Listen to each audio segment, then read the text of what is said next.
qaar ka mid a waalidiinta ubadkoodu ay dhigtaan dugsigani sare ee inamadee nuuraddiin ayaa cambaareeyey rabshadihii shalay waxyeellada lagu gaadhsiiyey dugsigani waxaana ay farriin u direen guud ahaanba bahda waxbarashada Somaliland. waxaanu halkan ku fadhinaa waalidiintii iskuulka Nuuraddiin Secondary School qaybtii inamada oo shalay dhib halkan ka dhacday oo shoobara ahayd oo ardayda uun ka timid in koobanibaha soo abaabushay ay sameeyeen runtii dhaawac weyn baa iskuulka soo gaadhay qalab fara badan baa burburay waa la qiimeyn doonaa kuleeyo hawlusha guddi baa ku shaqale oo gacanta ku haysa waxa uu quraatano halkan dareenkayga inaanu ka muujino inaanu ka xunahay dhacdada shalay iskuulka ku dhacday oo amid bulshadii ku dhacday ubadkii aanu dhalay in waalidka u ahayn oo waxbarashadii runtii ay ka kala dhantaalmayso falalka noocaas oo kale anagoo afkii waalidiinta ku hadlayno waa cambaaraynaynaa oo waxay fawdo ayay sababi karaan haddii waxa noocaan oo kale uu nagu sii socdo xukuumadda waxaanu ugu baaqaynaa gaar ahaan wasaaradda waxbarashada si iskuulku aanu muddo u sii xidhnaan oo ardaydii aanay waxbarashadii uga kala dhicin in gacan buuxda laga geysto iskuulka sidii uu dib ugu furmi lahaa dee kolley muddo u xidhnaan inta dayactirku uu socdee laakiin inay muddadaasi noqoto muddo aad u kooban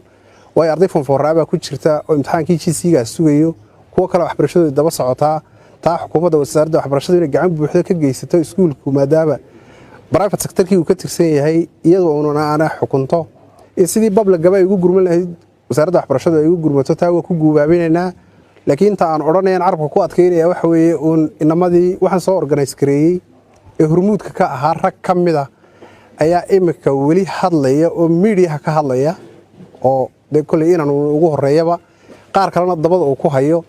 oo khasaarahaasoo dhacay kadib miidiyaha la hadlay taa ciidamada booliska waxaan leeyahay dawayna tallaabadeedii qaadaan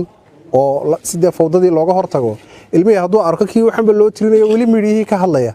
dhiirasho kale ayaa imanaysa taasina ciidamada booliska waa ku adkeynayaa halkana baaqaa waa uga dirayaa waxaanu halkan ku fadhinaa waalidiintii iskuulka waxaanu aad u cambaaraynaynaa falkaa ka dhacay iskuulka oo ah fal aad iyo aad u foolxun wax loo adkaysan karayana aanu ahayn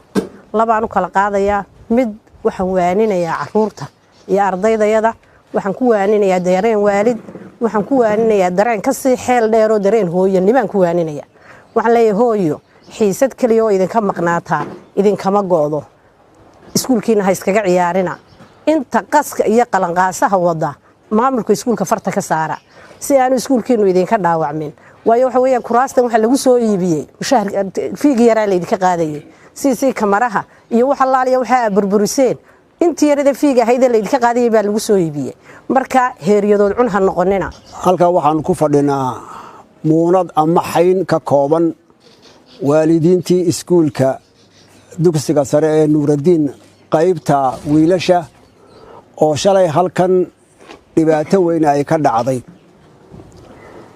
ugu horeyn ilaahay baan u mahadnaqaynaayo dhibaatada dhacday iyo intii ay leekayd haddaanay nafa ku bixin ilaahay baan ku mahadinaynaa maxaa yeelay wixii material amba maaddo ah waa laga soo kaban karaa annagoo ku hadlayna afkii waalidiinta inta joogtay iyo inta maqanba waxaanu ugu horeyn u diraynaa cid kasta oo ay iskuulka cidi u dhiganaysay in aanu ka tiraansannahay ka xunnahay wixii shalay halkan ka dhacay waa mu'asasad waxbarasho waa dugsi sare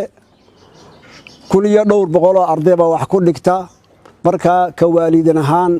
aad iyo aad waxaanu uga xunnahay shalay halkan wixii ka dhacay waxaan ilaahay ka baryaynaa inaan la isqaadsiinino iskuuladeenna kalena aanay ku dayanin haddii aan kan wixii ka dhacay wax laga qabanina kuwa kalena way ku dayan doonaanoo mar haddii dhibta dhacday aan wax laga qabanin dhammaantood carruurtu way isku wada daydaan waxaanu qolada maamulka iskuulka noo haysa iyaga aanu ka codsanaynaa iskuulka daamajka gaadhay sida ugu dhaqsiyaha badan intii ay wax ka qaban karaan inay iskuulka diyaariyaan oo iskuulku ubadkii dhiganayay wixii aan dembi lahayn ay ku soo noqdaan iyaga taasaan ka codsanaynaa waxaa ilaa hadda miidiyaha ka soo baxaya dhallinyaradii waxaan geysatay weliba qaar weliba tahdiid iyo hanjabaad ay wadaan wax aad iyo aad u dhibla weeyi dee kaas tahdiidka wada waa in dawladdu ogaato dee dhinaca kalena inuu jiro nin iskuulkiisii rabo oo iskuulkiisa in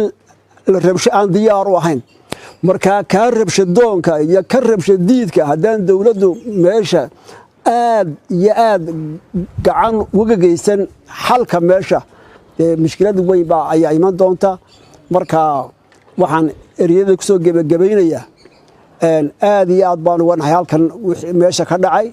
bini'aadmiga caalamka dareenkooda way muujiyaan laakiin waxa meesha ka dhacay waa faldambiyeed bikulli maqaayiis waa faldambiyeed booliskuna wuu ogyahay inay faldambiyeed tahay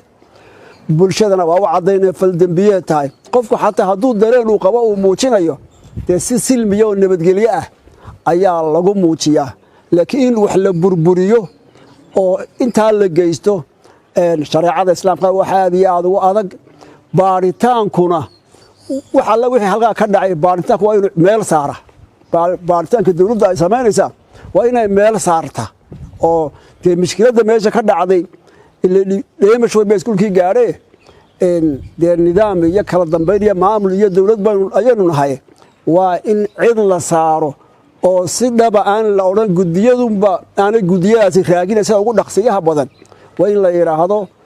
mas-uuliyadda halkaa ka dhacday mas-uuliyadda ciddaasaa lahoo qaadaysa ciddii meesha qaadaana dheemashka meesha ka dhacay iyada xambaari doonta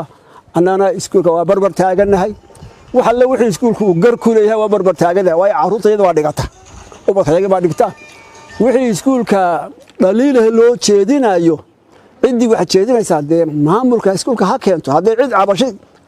qabtaa ay jirto waxaasaanu ka cabanayna ha idhaahdaana waa lala eegi laakiin in iskuulkii la burburiyo cid gar u leh iyo cid xaq u leh iyo cid loogu garaabaya midna ma jirto aad iyo aad baa u mahadsantihiin ubadka iskuulka dhiganayana waxaanu ugu baaqaynaa iskuulkooda in loo diyaarinayo inay isdiyaariyaan qofkii tahdiid ilaa hadda wadana waxay la tahay isagay dambarsan doontaa tahdiidka hala joojo ilaahay baa mahad leh anugu waxaan ka mid ahay waalidiinta muxuu ahaa madrasadan ama iskuulkan carruurtiisu ay dhiganaysa muddo badan ilaa maalintii la bilaabay la jaarna waanahay iskuulku waa la ogyahay oo wuxuu ka mid yahay kuwa hormoodka waa dalka Soomaaliland hadday xagga akhlaaqda tahay hadday tayada waxbarashada tahay hadday maamulka tahay hadday dadaalka tahay waxa aad iyo aad wax looga naxa ah oo argagax nagu noqday wixii shalay halkan ka dhacay wax lama filaan noqday wax si uu dhacayna ilaa imaka wax sharxaya aynaan arag iskuulkii ugu tayada badnaa ayuu ahaa muddada ilaa kuwii jaamacadaha ka baxay ay dhiganayeen aanu shaarka lanahay iskuulkan waanu u mahadnaqayna maamulkiisa iyo macallimiintiisa iyo guud ahaan iskuulka hawsha uu dalka u haya qaranka iyo waxbarashada ummadda uu yani salka u dhigay ilaa maalintii la bilaabay ilaa maalinka maanta ah akhlaaqiyaadka aqoonta dadaalka iyo maamulka kartida macallimiinta iyo maamulka oo la wada ogyahay waddanka laga yaqaano wixii waxaan sababay ma garanayno runtii waa wax laga murugoodo laga tiraanyoodo arday iskuulkii wax ka dhiganayay isagoo gacantiisa ku baabi'iyey waa wax aad u fool xun oo aan la sharxi karin inuu macallinkiisa u mahadnaqaa xaq loogu lahaa ardayga maamulkiisa inuu mahadnaqaa xaq loogu lahaa inuu madrasadiisa iyo iskuulkiisa u mahadnaqaa xaq loogu lahaa inuu taariikhda ku qorto xaq loogu lahaa inuu abaal soo celiya xaq loogu lahaa inuu ummaddiisa anfaca xaq loogu lahaa tacabkii galeen wax ka taraa xaq loogu lahaa waxa uu ku kacay wax la filaya ma ahayn ardayda waxaa abaabushayna anugu waxay u jeedaan ilaa imika garan maayo khasaare intan ka ballaaran bay geysan gaadho dad bay kulliin gaadhan meesha oo ilaahay ka badbaadiyey naf inay ku go'aan habase ahaatee khasaaro aan laga soo kaban karin baryaha ayaa iskuulkii gaadhay oo maaragtay la burburiyey dhammaan qalabkii iskuulka yaallay ee kala duwanaa iyo wixii yaallay ee ahaa maaragtay macluumaadkii u qornaa iskuulka sawirka aan ku hayo waa lagu tuntay wax allaala waxa sababahoo waxaa sababay oo imaka cidi og tahayna ma jirto inaan iskuulkiisi intuu ka soo baxay haddana dumiyey oo abaabulan oo qorshaysan oo maaragtay mar qudh ah iskuulkiisa dhulka dhiga taariikhda anugu dee kuma garanayo oo dadkeena kamay dhaceen waxaas waxay u baahan tahay baarid laxaad leh qoto dheer in lagu sameeyo si aanay arrintaasi dee dalka ugu baahin fitna abuur aanay u noqon oo aan maaragtay iskuullada carruurta inoo dhiganayso iyo nabadgelyada guud iyo akhlaaqiyaadka guud iyo aqoontaba dhaawac inaanay u geysan ayaa loo baahan yahay arrinkan in shacbi ahaan dawlad ahaan guud ahaan dalku waa nabar weeyaan waddanka ku dhacay weeyaan oo boog ah boogta halkeeda in lagu daweeyo oo baxiidada loo siibo oo wixii waxaan geystay dee cuqubadii loogu talagalay iyo maaragtay tallaabo in laga qaado sharci ah marka hore in gunta la xaadho waxaan waxa ku dhaceen iyo sababta waxaan keentay marka dambana ciddii waxaan ka dambaysay iyo ciddii fulisay in tallaabo laga qaado guddiyada la sheegay ee loo saarayna saa sheekhu sheegay in si degdega ay u soo saaraan ayaa aad iyo aad muhiima inaguna guud ahaan isu taagno isbarbar taagno iskuulka oo iskuulkeennii aynu maaragtay xilka inaga qaaday ee carruurta inoo tarbeeyey ee dhibaatada maaragtay aanaan fulin karin nala fuliyey jazaahumullahu khayran waan u ducaynaynaa maamulka iyo macallimiintii guud ahaan iskuulka waxaana waan ka tacsiinaa dhibaatada dhacday waanaanu ka xunnaa waanu ka tiraayoonayna runtii aad iyo aad bay naxdin noogu noqotay iminkana arrintani kuma aha iskuulkan kuma koobnee waa arrin qaranka o dhan saamaynaysa haddii aan si fiican shacbi iyo dawlad iyo maamul iyo ummad aan la isu garab taagin iskuulka khasaarihiisana wax laga qaban dhibaatada dhacdayna aan la dabagelin yacni waxa la yidhi yacni kala soxoniyana kula hadhowta dambe waxa la caaday noqonayaan haddaanay kuwaasi abaal helin oo aan tallaabo laga qaadin aad iyo aad ayaynu uga xunnahay arrinta halkaa ka dhacday maxamed cabdi qalinle telefishinka caalamiga bulsho hargeysa qaar ka mida waalidiinta ubadkoodu ay dhigtaan dugsigani sare ee inamadee nuuraddiin ayaa cambaareeyey rabshadihii shalay waxyeellada lagu gaadhsiiyey dugsigani waxaana ay farriin u direen guud ahaanba bahda waxbarashada somalilan waxaanu halkan ku fadhinaa waalidiintii iskuulka nuuraddiin secondary school qaybtii inamada oo shalay dhib halkan ka dhacday oo shoobara ahayd oo ardayda uun ka timid in koobanibaha soo abaabushay ay sameeyeen runtii dhaawac weyn baa iskuulka soo gaadhay qalab fara badan baa burburay waa la qiimayn doonaa kulleyoo hawlushaa guddi baa ku shaqale oo gacanta ku haysa waxa unu quraatanu halkan dareenkayga inaanu ka muujinno inaanu ka xunnahay dhacdadaa shalay iskuulka ku dhacday oo ah mid bulshadii ku dhacday ubadkii aynu dhallay in waalidka u ahayn oo waxbarashadii dee runtii ay ka kala dhantaalmayso falalka noocaasoo kale anagoo afkii waalidiinta ku hadlayno waa cambaaraynaynaa oo waxay fawdo ayay sababi karaan haddii waxa noocaan oo kale inagu sii socdo xukuumadda waxaanu ugu baaqaynaa gaar ahaan wasaaradda waxbarashada si iskuulku aanu muddo u sii xidhnaan oo ardaydii aanay waxbarashadii uga kala dhicin in gacan buuxda laga geysto iskuulka sidii uu dib ugu furmi lahaa dee kolley muddo u xidhnaan inta dayactirku uu socdee laakiin inay muddadaasi noqoto muddo aad u kooban waayo arday fonfoorraabaa ku jirta oo imtixaankii GC-gaas sugayo kuwo kale waxbarashadooda daba socotaa taa xukuumadda wasaaradda waxbarashadu inay gacan buuxda ka geysato iskuulku maadaama private sectorkii uu ka tirsan yahay iyadoo uunana aana xukunto in sidii bablagaba ay ugu gurman lahayd wasaaradda waxbarashadu ay ugu gurmato taa waa ku guubaabinaynaa laakiin inta aan odhanayan carabka ku adkaynaya waxa weeye uun inamadii waxaan soo organise gareeyey ee hormuudka ka ahaa rag ka mida ayaa iminka weli hadlaya oo miidiyaha ka hadlaya oo dee kolley inaanu ugu horreeyaba qaar kalena dabada uu ku hayo oo khasaarahaasoo dhacay kadib miidiyaha la hadlay taa ciidamada booliska waxaan leeyahay dee wayna tallaabadeedii qaadaan oo sidee fawdadii looga hortago ilmihii hadduu arko kii waxanba loo tirinayo weli miidiyihii ka hadlaya dhiirasho kale ayaa imanaysa taasina ciidamada booliska waa ku adkaynayaa halkana baaqaa waa uga dirayaa waxaanu halkan ku fadhinaa waalidiintii iskuulka waxaanu aad iyo aad iyo aad u cambaaraynaynaa falkaa ka dhacay iskuulka oo ah fal aad iyo aad u foolxun wax loo adkaysan karayana aanu ahayn labaan u kala qaadayaa mid waxaan waaninayaa carruurta iyo ardaydayada waxaan ku waaninayaa dareen waalid waxaan ku waaninayaa dareen ka sii xeel dheeroo dareen hooyanibaan ku waaninaya waxaan leeyahay hooyo xiisad keliya oo idinka maqnaataa idinkama go'do iskuulkiina ha iskaga ciyaarina inta qaska iyo qalanqaasaha wada maamulka iskuulka farta ka saara si aanu iskuulkiinu idinka dhaawacmin waayo waxa weeyaan kuraastan waxa lagu soo iibiyey mushahar fiigi yaraa laydinka qaadayay si kamaraha iyo waxa laaliya waxa burburiseen intii yarada fiiga hay'adda laydinka qaadayay baa lagu soo iibiyey marka heeriyadood cun ha noqonina halka waxaan ku fadhinaa muunad ama xayn ka kooban waalidiintii iskuulka dugsiga sare ee nuuraddiin qaybta wiilasha oo shalay halkan dhibaato weyn ay ka dhacday ugu horeyn ilaahay baan u mahadnaqaynaayo dhibaatada dhacday iyo intii ay leekayd haddaanay nafa ku bixin ilaahay baan ku mahadinaynaa maxaa yeelay wixii material amba maaddo ah waa laga soo kaban karaa annagoo ku hadlaynaa afkii waalidiinta inta joogtay iyo inta maqanba waxaanu ugu horeyn u diraynaa cid kasta oo ay iskuulka cidi u dhiganaysay in aanu ka tiraansannahay ka xunnahay wixii shalay halkan ka dhacay waa mu'asasad waxbarasho waa dugsi sare 1200 arday baa wax ku dhigta markaa ka waalidin ahaan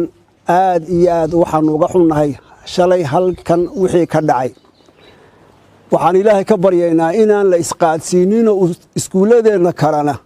aanay ku dayanin haddii aan kan wixii ka dhacay wax laga qabanina kuwa kalena way ku dayan doonaanoo mar haddii dhibta dhacday aan wax laga qabanin dhammaantood carruurtu way isku wada daydaan waxaanu qolada maamulka iskuulka noo haysa iyaga aanu ka codsanaynaa iskuulka daamajka gaadhay sida ugu dhaqsiyaha badan intii ay wax ka qaban karaan inay iskuulka diyaariyaan oo iskuulku ubadkii dhiganayay wixii aan dembi lahayn ay ku soo noqdaan iyaga taasaan ka codsanaynaa waxaa ilaa hadda miidiyaha ka soo baxaya dhallinyaradii waxaan geysatay weliba qaar weliba tahdiid iyo hanjabaad ay wadaan wax aad iyo aad u dhibla weeyi dee kaas tahdiidka wada waa in dowladdu ogaato dee dhinaca kalena inuu jiro nin iskuulkiisii rabo oo iskuulkiisa in la rabsho aan diyaar u ahayn markaa kaa rabshadoonka iyo ka rabshadiidka haddaan dowladdu meesha aad iyo aad gacan uga geysan xalka meesha dee mushkilad weyn baa ayaa iman doonta markaa waxaan ereyada ku soo gebagabaynayaa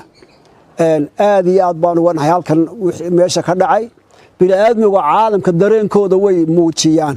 laakiin waxa meesha ka dhacay waa faldembiyeed bikulli maqaayiis waa faldembiyeed booliskuna wuu ogyahay inay faldembiyeed tahay bulshadana waa u caddaynaya faldembiyeed tahay qofku xataa hadduu dareen uu qabo uu muujinayo dee si silmiya oo nabadgelyo ah ayaa lagu muujiyaa laakiin in wax la burburiyo oo intaa la geysto shareecada islaamka waxa aad iyo aad ugu adag baaritaankuna wax alla wixii halkaa ka dhacay baaritaanku waa inuu meel saara baaritaanka dowladda ay samaynaysaa waa inay meel saarta oo dee mushkiladda meesha ka dhacday dheemash way ba iskuulkii gaadhee dee nidaam iyo kala dambayn iyo maamul iyo dowlad ayaynu nahay waa in cid la saaro oo si dhaba aan la odhan gudiyadunba aanay gudiyadaasi raaginaysa ugu dhaqsiyaha badan waa in la yidhaahdo mas-uuliyadda halkaa ka dhacday mas-uuliyadda ciddaasaa lahoo qaadaysa ciddii meesha qaadaana dheemashka meesha ka dhacay iyadaa xambaari doonta annana iskuulka waa barbar taagannahay wax alle wixii iskuulku uu gar ku leeyahay waa barbar taagannahay waayo carruurta iyada waa dhigata ubadka iyaga baa dhigta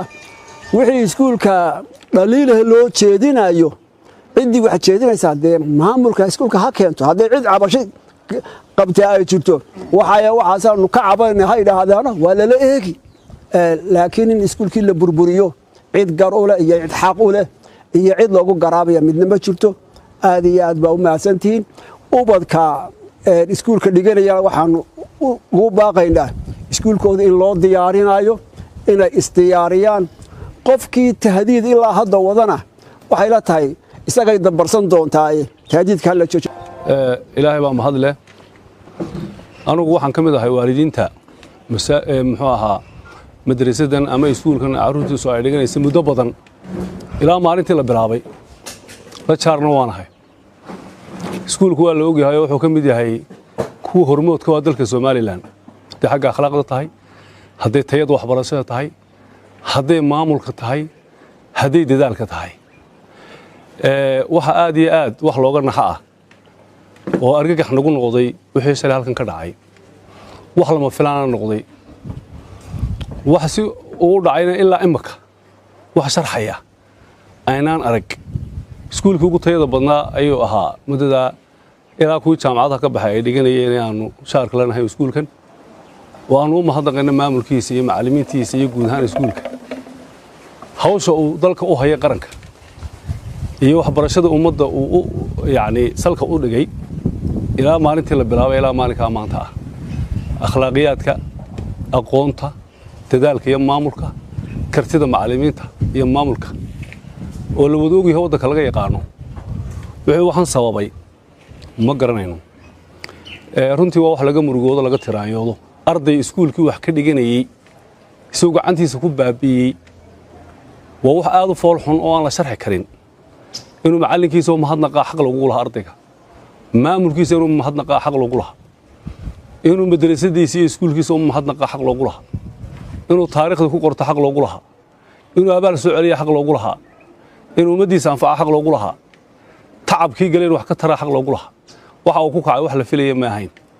ardayda waxaa abaabushayna anugu waxay u jeedaan ilaa imika garan maayo khasaare intan ka ballaaran bay geysan gaadho dad bay kulliin gaadhan meesha oo ilaahay ka badbaadiyey naf inay ku go'aan habase ahaatee khasaaro aan laga soo kaban karin baryaha ayaa iskuulkii gaadhay oo maaragtay la burburiyey dhammaan qalabkii iskuulka yaallay ee kala duwanaa iyo wixii yaallay ee ahaa maaragtay macluumaadkii u qornaa iskuulka sawirkaan ku hayo waa lagu tuntay wax allaala waxa sababahoo waxaa sababay oo imika cidi og tahayna ma jirto inaan iskuulkiisa intuu ka soo baxay haddana dumiyey oo abaabulan oo qorshaysan oo maaragtay mar qudh ah iskuulkiisa dhulka dhiga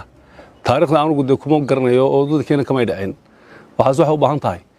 baadhid laxaad leh qoto dheer in lagu sameeyo si aanay arrintaasi dee dalka ugu baahin fitna abuur aanay u noqon oo aan maaragtay iskuullada carruurta inoo dhiganayso iyo nabadgelyada guud iyo akhlaaqiyaadka guud iyo aqoontaba dhaawac inaanay u geysan ayaa loo baahan yahay arrinkan in shacbi ahaan dawlad ahaan guud ahaan dalku waa nabar weeyaan waddanka ku dhacay weeyaan oo boog ah boogta halkeeda in lagu daweeyo oo baxiidada loo siibo oo wixii waxaan geystay dee cuqubadii loogu talagalay iyo maaragtay tallaabo in laga qaado sharci ah marka hore in gunta la xaadho waxaan waxa ku dhaceen iyo sababta waxaan keentay marka dambana ciddii waxaan ka dambaysay iyo ciddii fulisay in tallaabo laga qaado guddiyada la sheegay ee loo saarayna saa sheekhu sheegay dee in si degdega ay u soo saaraan ayaa aad iyo aad muhiima inaguna guud ahaan aan isu taagno isbarbar taagno iskuulka oo iskuulkeennii aynu maaragtay xilka inaga qaaday ee carruurta inoo tarbeeyey ee dhibaatada maaragtay aanaan fulin karin nala fuliyey jazaahumullahu khayran waan u ducaynaynaa maamulka iyo macallimiintii guud ahaan iskuulka waxaana waan ka tacsiyayna dhibaatada dhacday waanaanu ka xunnaa waanu ka tiraanyoonaynaa runtii aad iyo aad bay naxdin noogu noqotay iminkana arrintani kuma aha iskuulkan kuma koobnee waa arrin qaranka o dhan saamaynaysa haddii aan si fiican shacbi iyo dawlad iyo maamul iyo ummad aan la isu garab taagin iskuulka khasaarihiisana wax laga qaban